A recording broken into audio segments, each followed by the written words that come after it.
Agassi, one of the great comebacks in Grand Slam history.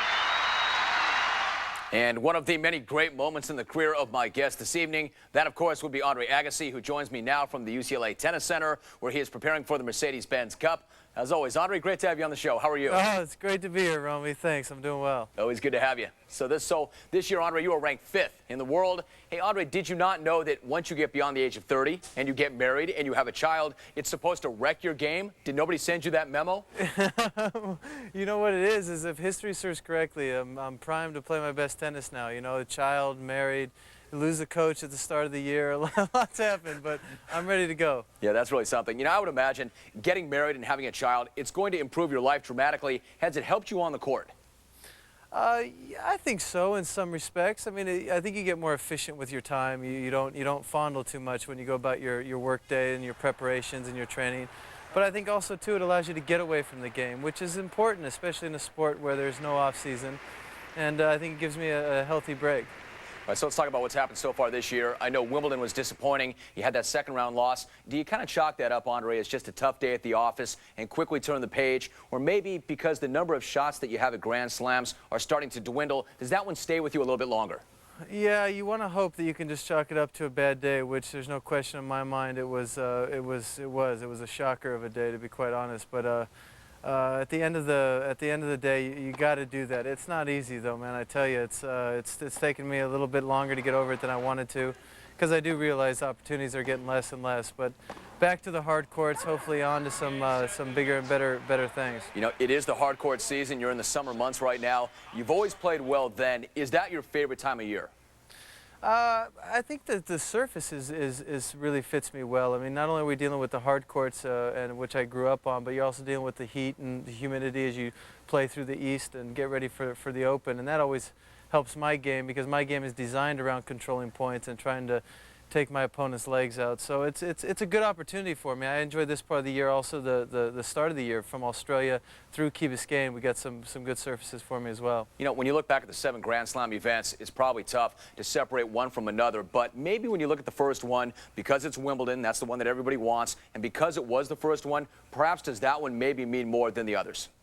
Well, I think in my particular case, I think everybody's, individually speaking, would answer that differently. I think some tournaments do have more meaning for one reason or another. I mean, for me, winning Wimbledon was not only incredible because it was my first one, but it was also the one that was probably least expected to win. And I was favored in 3 other Grand Slam finals before then where I failed to win. And so that meant a lot emotionally, there's no question about it. But how do you beat that afternoon in Paris when you win the last one? I mean, that to me was a moment on the tennis court that I think has to go down as possibly the best for me. Yeah, in fact, I'm glad to hear that. It's got to, because that's not the surface that you were brought up on, and you really have to grind it out. You really worked hard at getting better on the clay. Talk about that win. I mean, that's the one that nobody could ever take from you.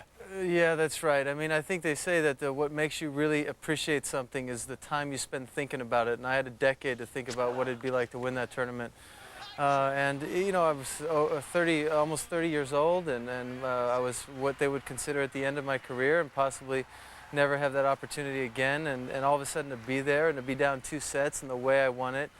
Not to mention it was a year where I was coming off a divorce and a life that was changing seemed by the minute, and there's just a lot going on emotionally inside of me that made that accomplishment on the court even more special. Yeah, especially when you consider how far you had to come. You and I have talked about this in past years, but hard to believe, Rome, it's been about 5 years, but you were ranked 141, you were on the Challenger Series. I guess you figured that if you really applied yourself and really put in the time, that mentally and physically you could get yourself to a place where you would fight out of that hole. But did you think you had 5 Grand Slam final appearances and 4 Grand Slam wins starting in that place?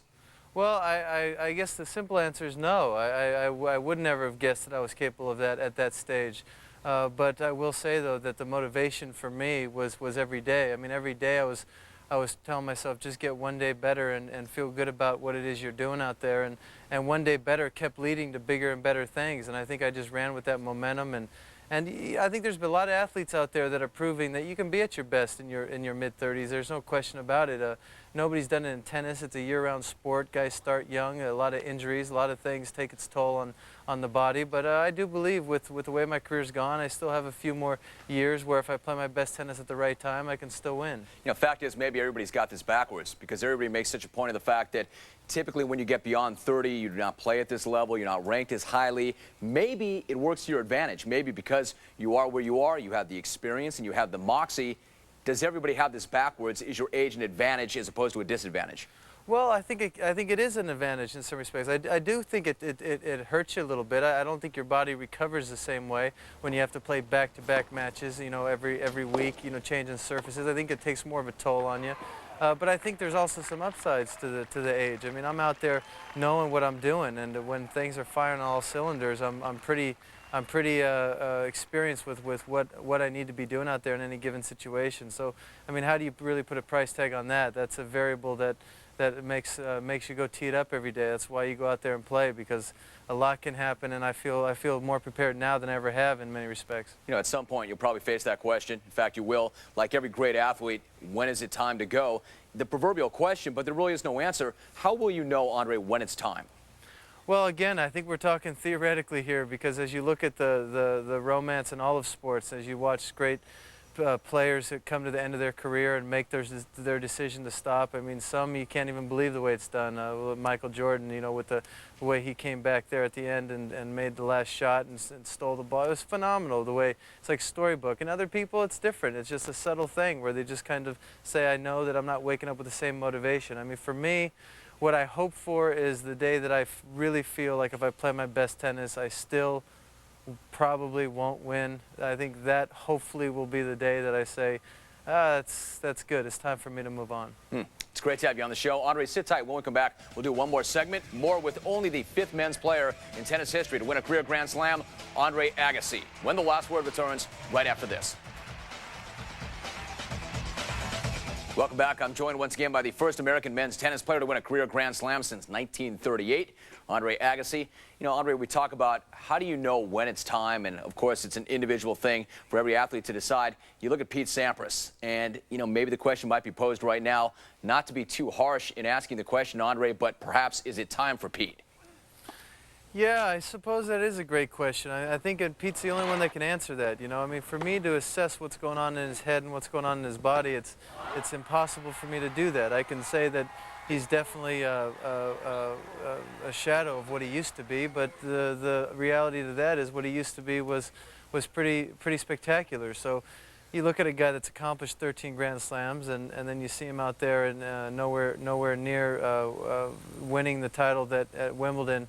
That was a bit disappointing for me. I was hoping he was going to use that to turn things around, but I think he deserves the respect of doing it the way he sees fit. I mean, 13 Grand Slams. If he feels like he still has more in him, then I'm not going to be the one to kick him. Yeah, absolutely right. I mean, the great ones deserve the right to leave on their own terms. I think what is curious, though, frankly, Andre, you look like a young 32, and he looks like, frankly, a little bit older of a 30. It's just curious how that goes sometimes.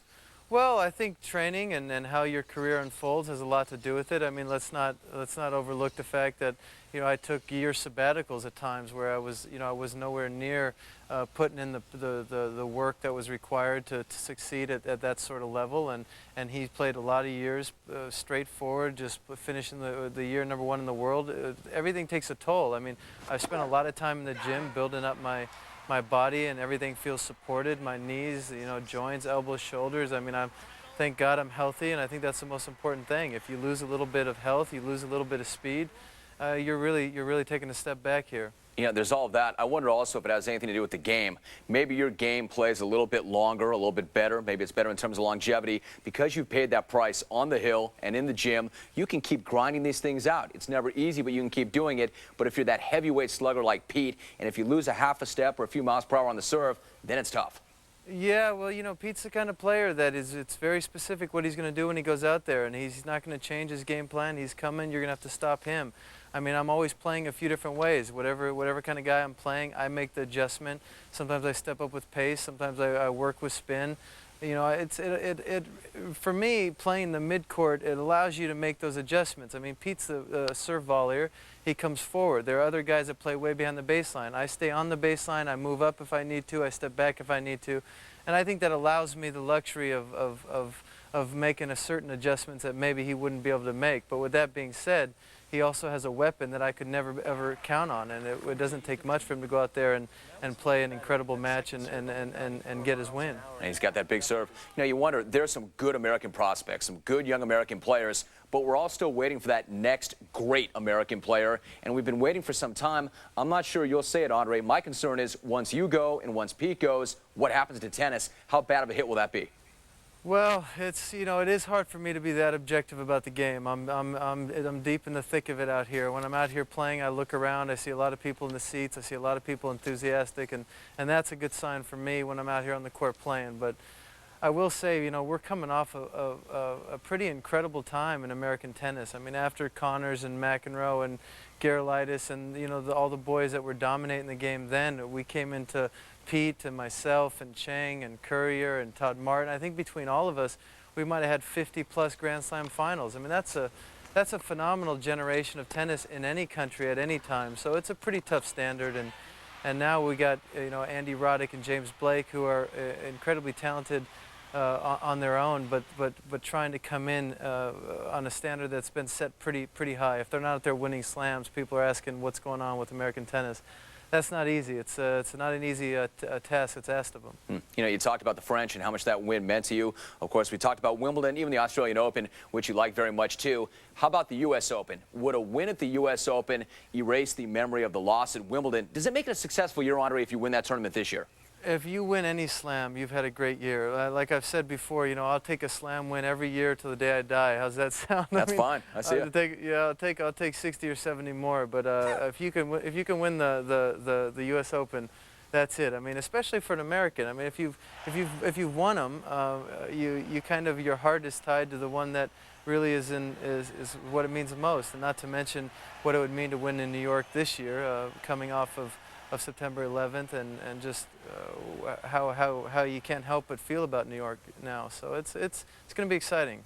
You know, when I see you here in Los Angeles, I think about Raider fan, off in the seats, your longtime coach Brad Gilbert. The two of you have moved on to different things. Talk about your new approach with Darren Cahill. Has it changed your preparation and your approach very much, and what's it like with the new coach? Well, Darren is great. Not only is he great on the court, he's great off the court. And well, Brad taught me so much at an important time in my career. This stage, in all honesty, has the same importance. It's a whole different approach I have to take. I have to be very specific with how I train, with where I spend my energies, and I think Darren's understanding of my game through the lens of trying to break it down for so many years, coaching Leighton and Leighton Hewitt, and you know, he's spent time on the other side of the fence, and I think him coming now to my side has really given me a fresh new look at not only my game but the game of tennis. And I think he's very communicative in the sense that we're always talking about what's going to make me better, how I'm going to improve, and how I can channel my energies. And I think he's made it he's a great Australian work ethic too. I mean, there's no question he's very motivating, and it's been nothing but good. Quick question about the little guy, Jaden Gill. Andre, when you were his age, you were already hitting winners from behind the baseline. Where's his game out right now?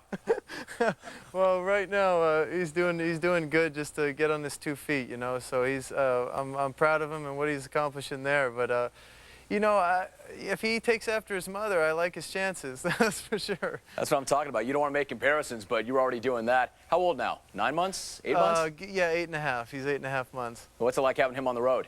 No, he's pretty awesome. Like I said, he's just I mean, if you've had a great day, if you've had a lousy day, you go home and he smiles and you completely forget about it. It's a pretty awesome feeling, and now it's starting to get fun. I mean, he's starting to interact. He's starting to, you know, sense things and take things in, and it's just a great experience. Good for you, Pops. Hey, Andre, I know you've made a point whenever you come to Los Angeles, you come on the show. I appreciate it very much. It's always good to talk to you. Well, thanks, Romy. Whatever you need, it's all good, man. Thanks very much. All right, Andre, take care. Good luck. When we come back.